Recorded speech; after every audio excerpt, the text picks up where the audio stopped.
चलिए खबरों की हम आज शुरुआत करते हैं। हालांकि जो महीना चल रहा है इस वक्त अमूमन हम बारिश की बात करते थे, है ना। बारिश शुरू हो चुकी होती थी, ठंडक हल्की हल्की आनी लगती थी और हमें महसूस भी होता था अच्छा। लेकिन आज हमें चर्चा करनी पड़ रही है गर्मी पर, क्योंकि दिल्ली में तापमान पारा जो है 45 के पार हो गया। क्या हाल है भैया, आप लोग भी आते हैं सुबह सुबह? बहुत बुरा हाल है, क्योंकि मैं जिस टाइम निकलती हूँ पीक गर्मी होती है। अब उस टाइम पे आप अच्छा खासा पानी लेकर, मतलब जितना आप पानी पी सके वो बहुत ज्यादा जरूरी होता है, मास्क लगाकर। तो गर्मी ऐसा लग रहा है शायद अभी और बढ़ेगी। लेकिन ऐसा लगता है गुंजन कि मतलब इवन पानी भी पी करके या किसी तरह का आप कूलिंग कुछ भी आप इफेक्ट ले लो, लेकिन कहीं कुछ काम नहीं आ रहा है, आराम नहीं लग रहा है। बिल्कुल भी अभी तो मुझे ऐसा लगता है कि अगर आप एसी 5 मिनट भी बंद कर देंगे तो आप रह नहीं पाएंगे, आपको गर्मी लगने लग जाती है बहुत ज्यादा। और अभी मेरा तो शिफ्ट ही चेंज हुआ है, तो 10 बजे ही मुझे ऐसा लगता है कि कितनी ज्यादा गर्मी है। इसीलिए आज सिर्फ दाल चावल बनाए गए थे। हाँ, यस, दाल चावल योगा करते हुए गर्मी नहीं लगती? योगा अब अंदर हो गया, योगा बाहर हो ही नहीं रहा, पॉसिबल ही नहीं हो पा रहा। लेकिन फिर भी जो नहीं करते हैं उनके लिए योग आप कर सकते हैं, क्योंकि हेल्प करेगा, कुछ हद तक तो हेल्प करेगा। एग्जैक्टली लेकिन वो भी आपको एसी में ही करना पड़ेगा। आपको बता दें गर्मी जो है जबरदस्त चल रही है, जिसने लोगों का हाल बेहाल कर रखा है। कई शहरों में पारा 45 डिग्री के पार पहुंच चुका है, तो कहीं फील लाइक टेम्परेचर जो 39 डिग्री तक महसूस किया जा रहा है। ऐसे में जिंदगी का जज्बा कैसे गर्मी पर भारी पड़ रहा है और कैसे लोग गर्मी को दे रहे हैं मात, आज हम आपको इसकी तस्वीरें दिखाएंगे। जी हाँ, गर्मी प्रचंड है, लिहाजा सड़कों पर लोग प्याऊ लगाकर लोगों का गला तर कर रहे हैं। कई शहरों में सड़कों पर पानी का छिड़काव किया जा रहा है ताकि थोड़ी सी राहत दी जा सके। आपके सामने 6 तस्वीरें, और ये तस्वीरें बता रही हैं कि गर्मी चाहे कितनी भी हो, लेकिन जिंदगी चलने का नाम है।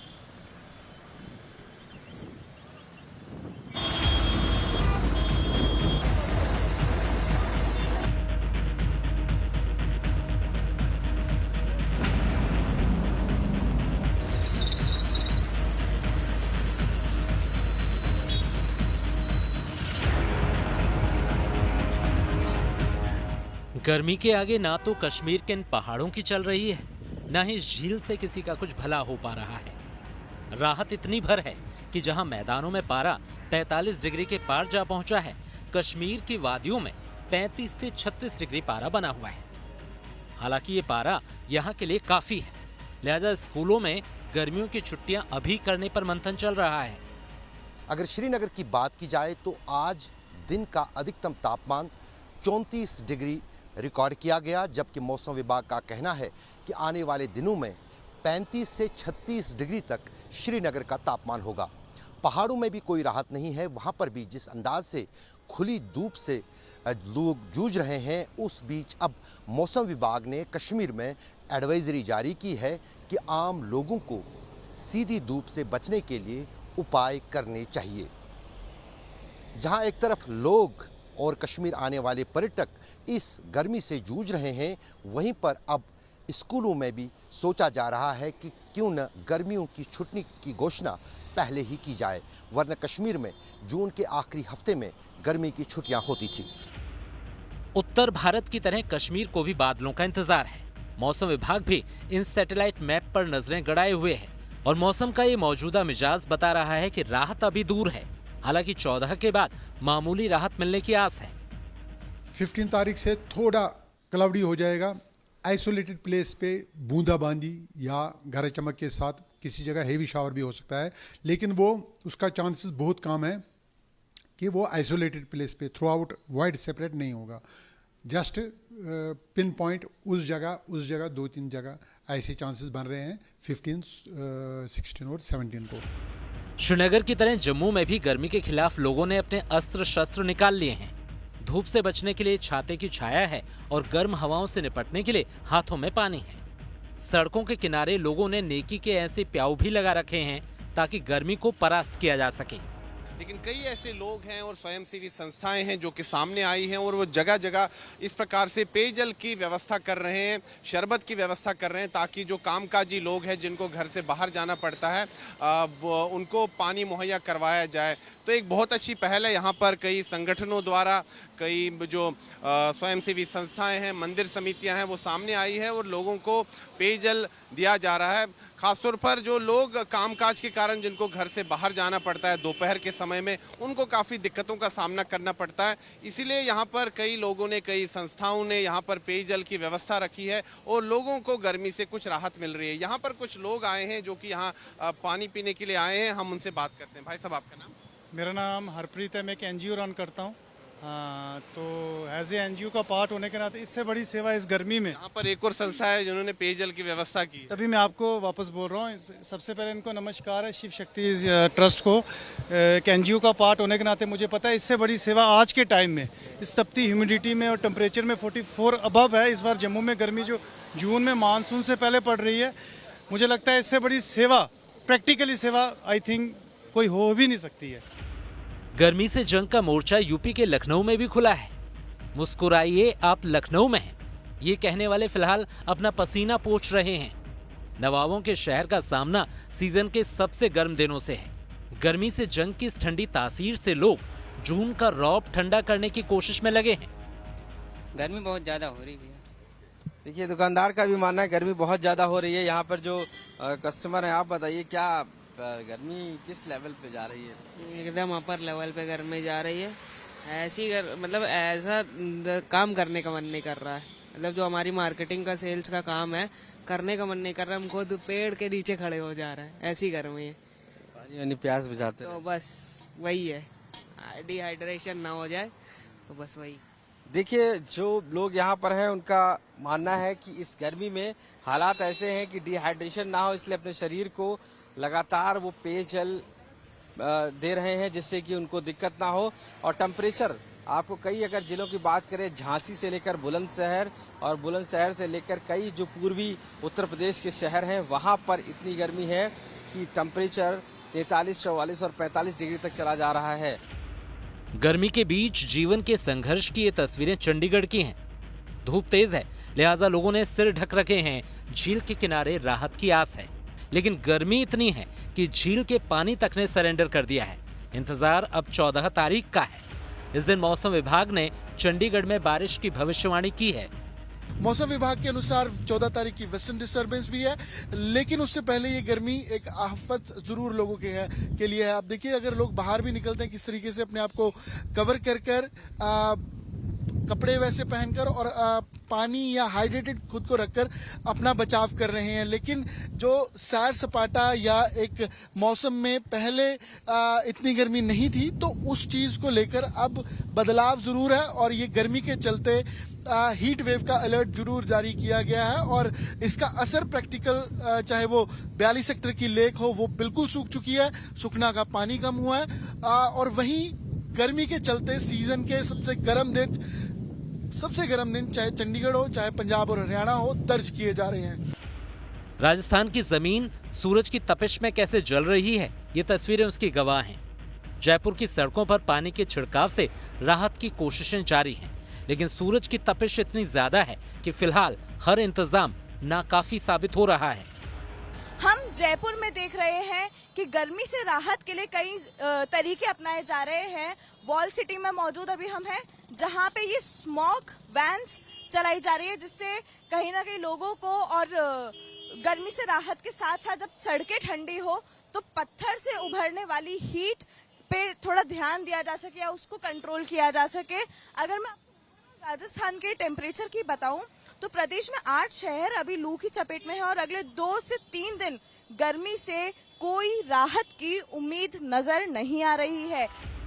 इस गर्मी के बीच सबके जहन में एक ही सवाल है कि बादल कब तक आएंगे और सुस्त पड़ा मॉनसून कब पहले वाली रफ्तार पकड़ेगा। फिलहाल तो अभी दिन गर्म है, लेकिन राहत वाली गुड न्यूज जल्द आपके शहर पहुंचने वाली है, क्योंकि सुस्त पड़ा मॉनसून फिर से एक्टिव हो रहा है। दिल्ली की बात करें तो 3-4 दिन बाद यहाँ भी मौसम बदलने की उम्मीद है। जो अगले 2 दिनों में दिल्ली की तरफ रुख करेगा, उससे नमी आएगी और नमी के साथ साथ बारिश और यहाँ तक कि तेज हवाओं का भी अनुमान है। तो अगले 1-2 दिन तक गर्मी और लू के थपेड़े झेलिए, उसके बाद तापमान कम होगा और महीने के अंत तक मॉनसून भी दिल्ली और आसपास के इलाकों में दस्तक देगा। इसलिए खुशखबरी, लेकिन फिलहाल गर्मी का दौर जारी। कैमरामैन कृपाल सिंह के साथ कुमार कुणाल, दिल्ली। खुशखबरी है लेकिन उसका इंतजार अभी करना होगा। तो इस गर्मी के बीच राहत की खबर जो है वो है मानसून फिर से एक्टिव होने वाला है और अनुमान ये है कि कल यहाँ पर परसों कोंकण और गोवा के ज्यादातर इलाकों को कवर कर लेगा। लेकिन उत्तर भारत की बात की जाए तो अभी यहाँ फिलहाल लोगों को थोड़ा इंतजार करना होगा। तो एक तरह से कहा जाए तो अभी गर्मी का इम्तिहान कम से कम उत्तर भारत में तो जारी है। इस वक्त सबसे ज्यादा राजस्थान तप रहा है। तो चलिए आपके लिए चलते हैं जयपुर, जहां लोग मिलजुल कर गर्मी में एक दूसरे की मदद के लिए सड़कों पर उतर आए हैं। भीषण गर्मी को देखते हुए अलग अलग जगह पे अलग अलग मेजर्स लिए जा रहे हैं। जयपुर में हम यहाँ पे देख रहे हैं कि लोगों को ठंडा शरबत पिलाया जा रहा है, जिससे अभी राह चलते लोग जो गर्मी में लू की चपेट में हैं अभी समय पे, तो उनकी मदद की जा सके। ये एक नेकी का काम चल रहा है। हालांकि ये चीज निर्जला एकादशी पे की जाती है, जब लोगों को कुछ ठंडा पिलाया जा रहा है या आइसक्रीम खिलाई जा रही है। और एकादशी को गए हुए अभी कुछ दिन हो चुके हैं, पर फिर भी ये सिलसिला अभी जारी है, क्योंकि गर्मी इतनी तेज बढ़ती जा रही है कि इससे थोड़ी थोड़ी राहत हर किसी को मिल रही है। हम जानते हैं इन लोगों से कि क्यों ये किया जा रहा है अभी तक। सर, आप सभी को ये ठंडा शरबत पिला रहे हैं, उसके पीछे क्या कारण है? हम तो यही चाहते हैं कि जो भी है, इस समय इतनी गर्मी हो रही है तो उनको थोड़ी राहत मिले, और ऊपर वाले की कृपा से अगर कुछ कर सकते हैं तो ये हमारे लिए बहुत पुण्य की बात है कि हम किसी के लिए कुछ कर रहे हैं। बहुत अच्छी पहल है ये सर। मैं जानना चाहती हूँ कि अभी तक करीबन, हालांकि इस चीज में या नेकी के काम में गिनती नहीं होती है, पर अंदाजे से अगर मैं जानना चाहूँ तो कितने लोगों को आप ये शरबत अभी तक पिला चुके हो? देखिए मैम, हम जो अगर इसे काउंट कर सकते हैं तो उसके लिए सीधा सा हमारे पास है कि डिस्पोजल हम सुबह तक अभी जो अब से चालू करिए 2 से 2,500 डिस्पोजल, यानी इतने लोग लगभग ले चुके हैं ये सेवा। और कहीं ना कहीं देखिए हमारे पूर्व शास्त्रों में भी इस चीज का उल्लेख है कि ज्येष्ठ माह में जो ये प्रचंड गर्मी पड़ती है उसमें एकादशी से और आज ये पूर्णिमा का जो समय है, लगातार इन दिनों में आपको जगह जगह इस तरह के जो सेवाएं हैं चलती मिलेंगी। आप देखते हैं कई जगह लोग इस समय प्याऊ की जो सेवा है वो प्रारंभ कराते हैं। साथ ही साथ ये जो मीठे शरबत का है, ये कहीं ना कहीं लोगों को इस गर्मी में जो है थोड़ी सी राहत प्रदान करता है। तो उसी तरीके से हम ये जो प्रेरणा स्वरूप और 2 लोग भी इस चीज को देखकर कहीं ना कहीं ये सेवाएं चलती रहें और लोगों को कहीं ना कहीं इस गर्मी से थोड़ी राहत मिल सके। तो चलिए, गर्मी में जिंदगी की जंग तो आपने देख ली। अब वो बात जो आपके लिए जानना सबसे ज्यादा जरूरी है। गर्मी है, लिहाजा हमें अपना ख्याल भी रखना होगा। हमारी आपकी थोड़ी सी लापरवाही हमें बीमार कर सकती है। इसलिए हम आपको सुनवाते हैं डॉक्टर्स की वो सलाह जिस पर अमल करने पर आप अपने और अपनों को गर्मी से होने वाली परेशानी से बचा सकते हैं। देखिए, ज़्यादा टेम्परेचर बढ़ने पे हाइपरथर्मिया मतलब हीट स्ट्रोक होने की पूरी संभावना रहती है। हीट स्ट्रोक में क्या होता है कि रूटीन में जो बॉडी टेम्परेचर है वो 104 फ़ारेनहाइट के ऊपर पहुंच जाता है, और उसके अंदर फिर पेशेंट जो है बेसिकली डिहाइड्रेशन होने की से, इलेक्ट्रोलाइट इम्बैलेंस होने से नौजिया, वॉमिटिंग, इवन कन्फ्यूजन में हो सकता है, कॉन्शियसनेस भी जा सकती है, मतलब उसकी कॉन्शियसनेस जो लेवल है वो कम हो सकता है, और भी मतलब उसको कई तरह की प्रॉब्लम्स हो सकती हैं, जैसे कि मतलब थोड़ा उसकी पल्स वगैरह फास्ट हो सकती है, और भी मतलब डिजीनेस हुआ, नौजिया हुआ, कंफ्यूज हो सकता है, वो डिजी हो सकता है। तो उसके अंदर सबसे पहले तो ये है कि कोशिश तो ये की जाए कि एम्पल अमाउंट ऑफ जो लिक्विड है वो मतलब लिया जाए, आदमी ढीले कपड़े पहने, वो मतलब हीट को जितना अवॉइड हो सके, मतलब सन रे मतलब डायरेक्टली धूप के अंदर वो बाहर नहीं निकले, कोशिश करें कि जितना कम से कम निकले। और यदि फिर भी हो जाता है, इस तरह का होता है, तो तुरंत मतलब ठंडी जगह पे जो शेल्टर्ड वो होता है उसके अंदर से मतलब वो वहाँ चले जाएं। और यदि वो खुद जाने की कंडीशन में नहीं है तो जो भी जना उसके आसपास में है, उसको ऐसा लगा कि हीट इतने वजह से ये सब हुआ है, तो उन्हें कवर्ड एरिया के अंदर लेके जाना चाहिए। उसके बाद में कूलिंग का प्रयास करना चाहिए। उसे यदि कॉन्शियस है तो पानी वगैरह वहीं पिलाना चाहिए, अदरवाइज जितना जल्दी हो उसको क्या है कि ठंडे पानी से उसकी बॉडी को थोड़ा सा मतलब जैसे कोई गीला कपड़ा या उससे उसका थोड़ा सा स्पंजिंग कर दें, जिससे कि उसका टेम्परेचर कम हो और एटलीस्ट बढ़े तो नहीं। और दूसरी बात फिर उसे नियर बाय कोई भी जो हॉस्पिटल हो वहाँ पे उसे शिफ्ट किया जाए।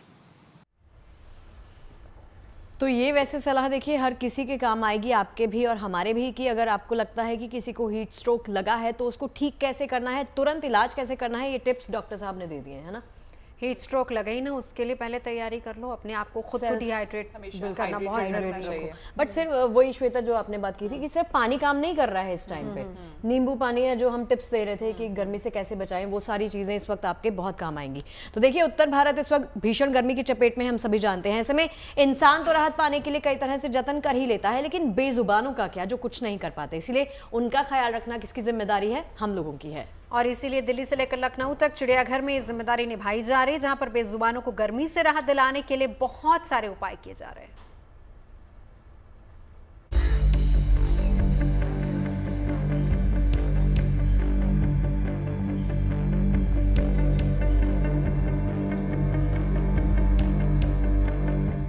बेतहाशा गर्मी से इंसान के साथ साथ बेजुबानों को भी परेशानी का सामना करना पड़ रहा है। इसीलिए देश के अलग अलग चिड़ियाघरों में पशु पक्षियों को गर्मी से राहत दिलाने के लिए तरह तरह के इंतजाम किए गए हैं।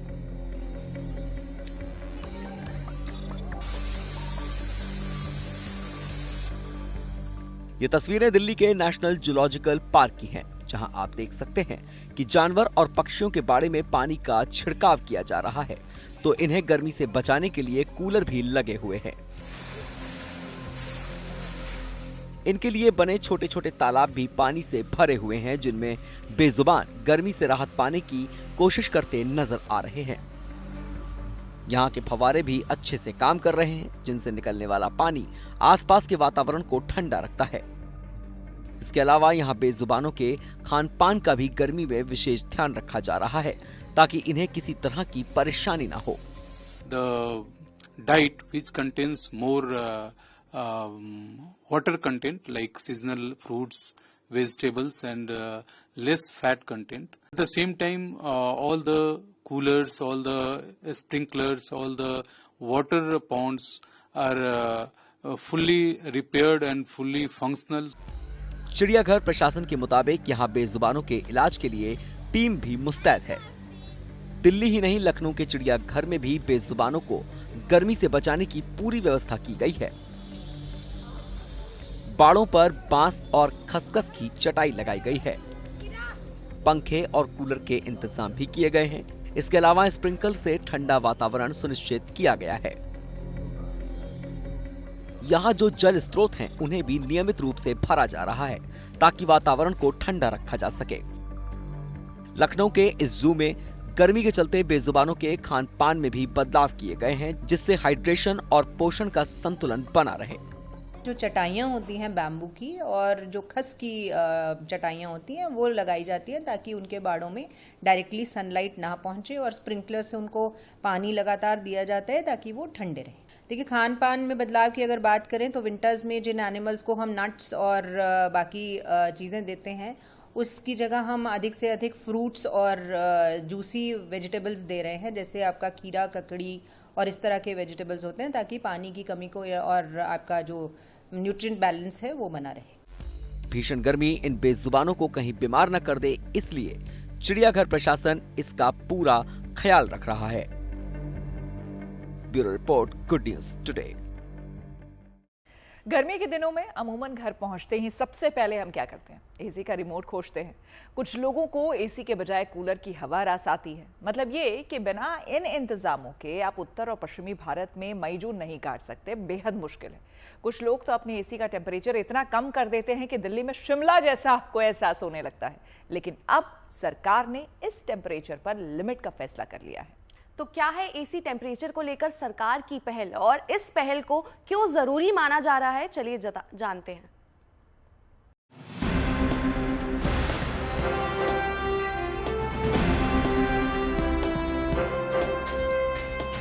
इन दिनों घरों से बाहर कदम निकालते ही ऐसा लगता है जैसे सूरज अग्नि परीक्षा ले रहा हो।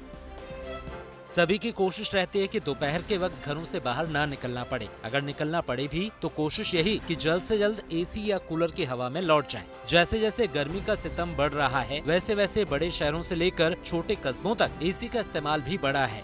लेकिन एसी का बढ़ता इस्तेमाल हमारे पर्यावरण के लिए हानिकारक है, क्योंकि ये हीट पैदा कर ओजोन परत को नुकसान पहुँचाता है। इसी वजह से सरकार ने एसी यानी एयर कंडीशन के टेम्परेचर को मेंटेन करने को लेकर अहम फैसला लिया है।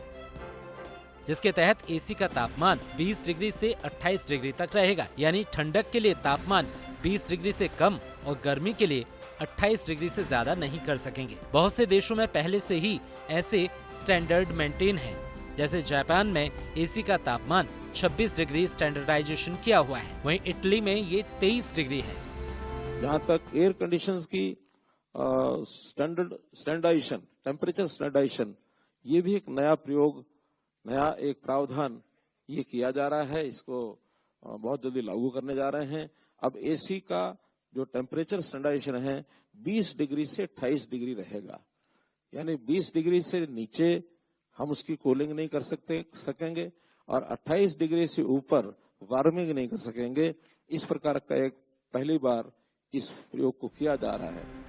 सरकार का ये कदम ऊर्जा संरक्षण, बिजली खपत में कमी और पर्यावरण संतुलन के लिए काफी अहम साबित हो सकता है, क्योंकि किसी भी देश की आर्थिक तरक्की में ऊर्जा का सबसे अहम रोल होता है। 2 महीने के आंकड़े बताते हैं, अप्रैल और मई, ये हमारी डिमांड और जो सप्लाई है उसका गैप 0 हो गया है। अर्थात अब हम सफिशिएंसी की ओर बढ़ गए हैं कि आज जितनी डिमांड आती है उतनी हम पावर सप्लाई कर पाते हैं। There is no shortage onwards as I see. और हो सकता कुछ समय के बाद हम पावर सरप्लस ये भी बनेंगे, तो पावर सरप्लस के नाते हमारे पास जो बिजली बचेगी उसका उपयोग क्या करेंगे, कैसे होगा, इसका विचार हम करेंगे। सरकारी आंकड़े बताते हैं कि आज देश के ग्रामीण इलाकों को 22 घंटे से ज्यादा बिजली मिल रही है, जबकि शहरों तक 23 घंटे से ज्यादा बिजली हासिल हो रही है।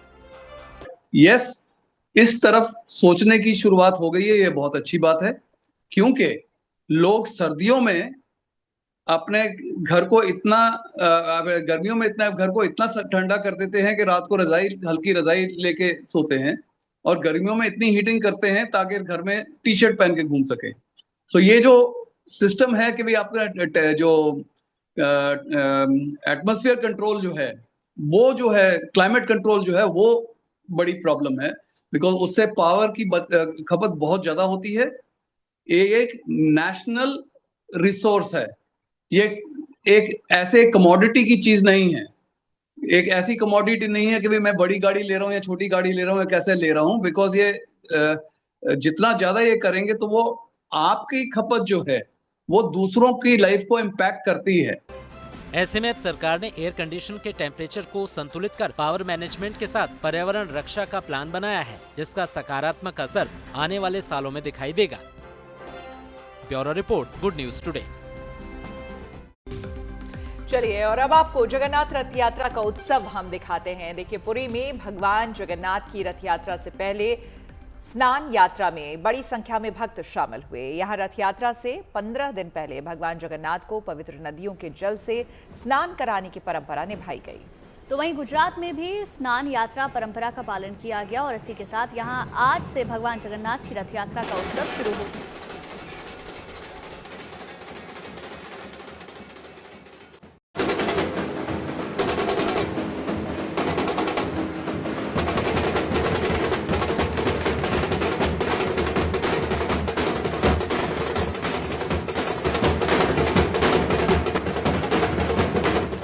भारतीय संस्कृति और परंपरा से परिपूर्ण ये तस्वीरें गुजरात के अहमदाबाद की हैं, जहां आज से जगत के नाथ भगवान जगन्नाथ की रथ यात्रा का उत्सव शुरू हो चुका है।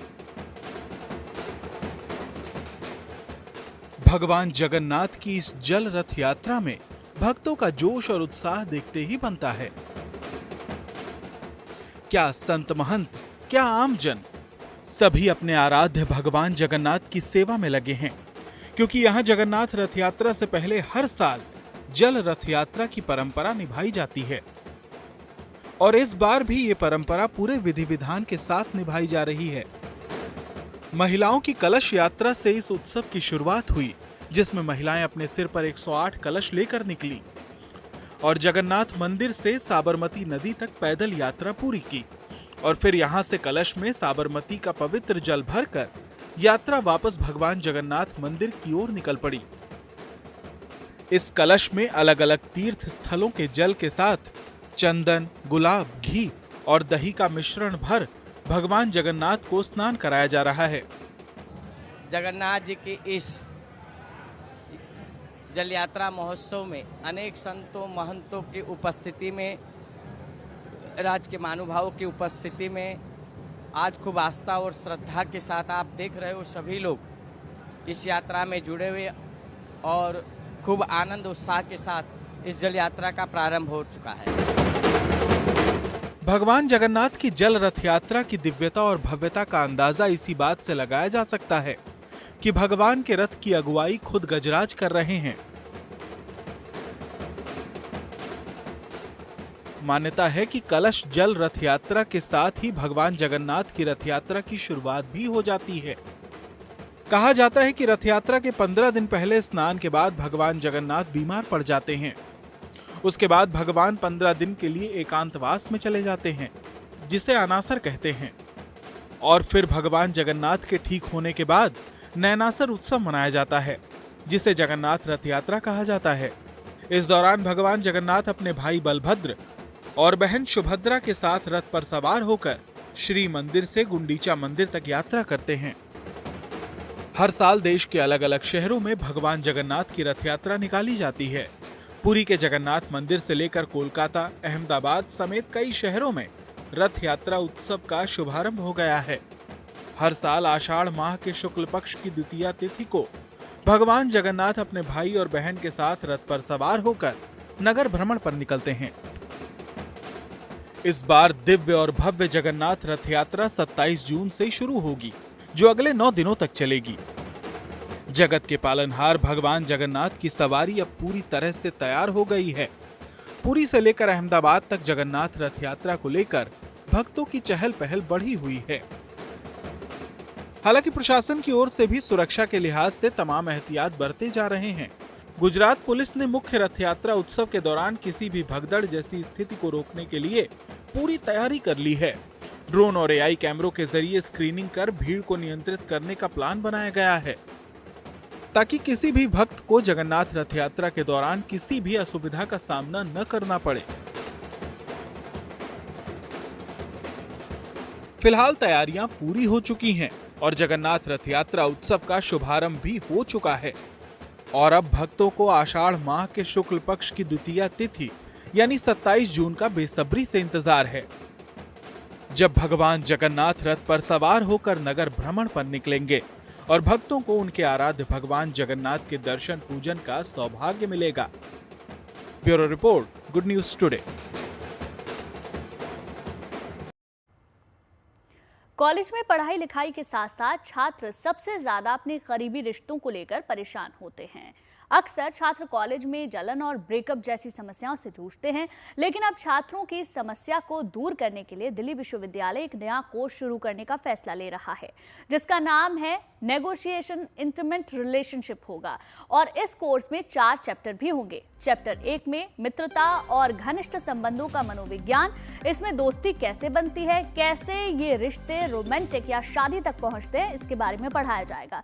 चैप्टर 2 में प्रेम की समझ का पाठ पढ़ाया जाएगा। इसमें ट्रायंगल लव सिद्धांत और 2 फैक्टर थ्योरी जैसी थ्योरी पढ़ाई जाएंगी। साथ ही सेक्सुअलिटी के बारे में भी छात्रों को जानकारी दी जाएगी। चैप्टर 3 में बच्चों को पढ़ाया जाएगा कि रिश्ते जब बिगड़ने लगे तो कैसे उनसे डील करना चाहिए, जिसमें छात्रों को जलन, धोखा, ब्रेकअप और इंटीमेट पार्टनर वायलेंस और समस्याओं के बारे में भी जानकारी दी जाएगी। चैप्टर 4 में बच्चों को समझाया जाएगा कि सफल रिश्तों में आगे कैसे बढ़ना है। इस चैप्टर में रिश्तों को बेहतर बनाने के बारे में, कम्युनिकेशन करना, इमोशनल सपोर्ट और मजबूत परिवार बनाने पर भी जोर दिया जाएगा। कुल मिलाकर डीयू के इस नए कोर्स में छात्रों को रोमांस, दोस्ती, जलन, ब्रेकअप और रिश्तों की समस्याओं पर खुलकर बातचीत करने का मौका मिलेगा, जिससे छात्रों के भीतर भावनात्मक समझ और इंटीमेसी को लेकर जागरूकता बढ़ेगी। इस कोर्स की शुरुआत इसी सत्र से हो जाएगी।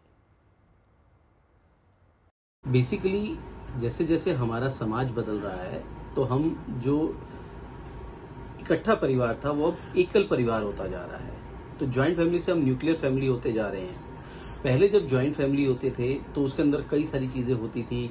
वी टू मी होती जा रही है हमारी सोसाइटी। तो पहले जब ज्वाइंट फैमिली थी तो हमारी सोसाइटी वी थी, उसके अंदर बहुत सारे रिलेशंस बनते थे, टूटते थे, एक दूसरे के साथ कैसे बना के रखना है, कैसे नहीं रखना, और आपसी संबंध सब लड़ाई झगड़ा होते होते भी लगभग मधुर रहते थे। अब जैसे जैसे वो एकल परिवार होते गए, न्यूक्लियर फैमिलीज होते गए, और साथ में जो हमारी सोच है वी से मी होती गई। पहले हम के बारे में ध्यान रखा जाता था, अब मैं मेरा माई सेल्फ, इस तरीके से ध्यान रखा जाता है। तो इंसान को अब समझ में नहीं आता कि आपने रिलेशनशिप को कैसे हैंडल करना है। फिर उसके बाद और चेंजेस आए, न्यूक्लियर फैमिलीज होती गई, और साथ में अब जो रिलेशनशिप है दे आर मोर वर्चुअल। आप देखिए कि एक दूसरे से मिलने से ज्यादा आजकल हम वर्चुअल रिलेशंस में बिलीव करते हैं। तो उस वर्चुअल रिलेशंस के अंदर भी हमें रिलेशन बनाना नहीं आता, क्योंकि वहां फेस टू फेस इंटरेक्शन नहीं है, आपका स्क्रीन टू स्क्रीन इंटरेक्शन है, जिसके अंदर आप सामने वाले की भाषा, फेशियल रिएक्शन, उसके हाव भाव, बॉडी लैंग्वेज नहीं समझ पाते हैं। तो इसलिए आपको रेड फ्लैग्स, रिलेशनशिप इश्यूज, ये सारी चीजें नहीं समझ में आती हैं। तो उन सब चीजों को हैंडल करने के लिए एक तरीके से ये एक अच्छी पहल है कि आप नेगोशिएटिंग इंटीमेट रिलेशनशिप नाम की कोई एक चीज शुरू कर रहे हैं, जिसके अंदर आपको रिलेशनशिप की गहराइयां, हाव भाव, रेड फ्लैग्स, डिफिकल्टीज, कितना एडजस्टमेंट करना है, कब तक एडजस्टमेंट करना है, ये सारी चीजें समझाई जाएं। तो ये हमारे समाज के लिए एक अच्छी पहल है। सड़क पर जाम लगना आम बात है और जाम में गाड़ियों का फंसना भी कोई नई बात नहीं है, लेकिन सोचिए अगर उस जाम में गाड़ियों के साथ साथ एक हाथी फंस जाए तो क्या होगा। एक ऐसी तस्वीर हरिद्वार से सामने है, जहां पर सड़क पर लगे जाम में एक हाथी भी फंस गया और जाम से बाहर निकलने के लिए इधर उधर छटपटाने लगा। गनीमत तो ये रही कि भले ही हाथी जाम में परेशान हुआ, लेकिन उसने आसपास मौजूद गाड़ियों और लोगों को कोई नुकसान नहीं पहुंचाया। बताया जा रहा है कि वीडियो 8 जून का है, जहां हरिद्वार नजीबाबाद रोड पर हाथी फंसा था। हालांकि इसकी खबर मिलते ही मौके पर पहुंची वन विभाग की टीम ने हाथी को जंगल की ओर भेज दिया। तब जाकर कहीं जाकर जाम खुला और लोगों ने राहत की सांस ली। अरे चले जाओ, क्यों बड़े बना रहे, चले जाओ। तो देखिए गर्मी है, लेकिन उम्मीद यही जताई जा रही है कि शायद कल से मौसम थोड़ा सा बदलेगा और वीकेंड सुहावना हो सकता है। तो इसी उम्मीद के साथ बारिश वाली गुड न्यूज होप जल्दी आए। कल मुलाकात होगी चाय और अच्छी खबर।